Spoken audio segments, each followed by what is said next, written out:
এই ফ্রন্টের হেয়ারটা আমি আগে ডিভাইডেড করে নিয়েছি দুপাশে, তারপরে এখানে 5 আঙুল রেখে হেয়ার টু ইয়ার সেকশন, এখান থেকে এইভাবে একদম কানের সামনে পর্যন্ত আমি সেকশন নেব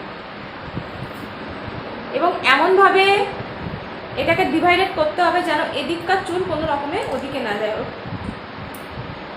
দুটোকে সুন্দরভাবে ডিভাইড করতে হবে। তারপরে এই চুলগুলোকে আমি একদম পুরো সিকিউর করবো যাতে আমার এই দিকটার চুল যখন আমি ক্রিম্পিং করবো তখন এদিকে না আসতে পারে। এবার এই ফ্রন্টের থেকে একদম পাতলা সেকশন, এরকম পাতলা, যত পাতলা সেকশন তুমি নেবে তোমার ক্রিম্পিং তত ভালো হবে। দেখো এখানটা তোমার যেটা ভুল হয়েছে, দেখো এখানে দেখো জায়গায় জায়গায় পড়েনি, দেখেছো? এই দেখো এখানটা পড়েনি, এখানে পড়েনি, তো ক্রিম্পিং হবে একদম নিট অ্যান্ড ক্লিন।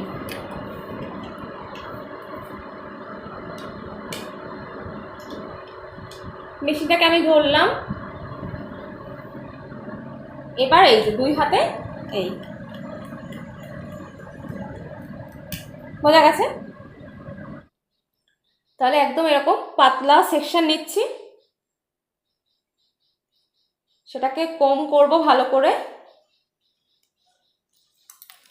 তারপরে মেশিনটা ধরে ওর স্ক্যাল্প কিন্তু ছেড়ে প্রথমে গোড়াটা করলাম, তারপরে এই চেপে চেপে চেপে চেপে। দেখো এবার তোমার ক্রিম্পিংটা কেমন হয়েছে, দেখছো কেমন হয়েছে ক্রিম্পিংটা? কোনো জায়গায় আমার মেশিন থেকে ছাড়া গেছে? ছাড়া যায়নি কিন্তু।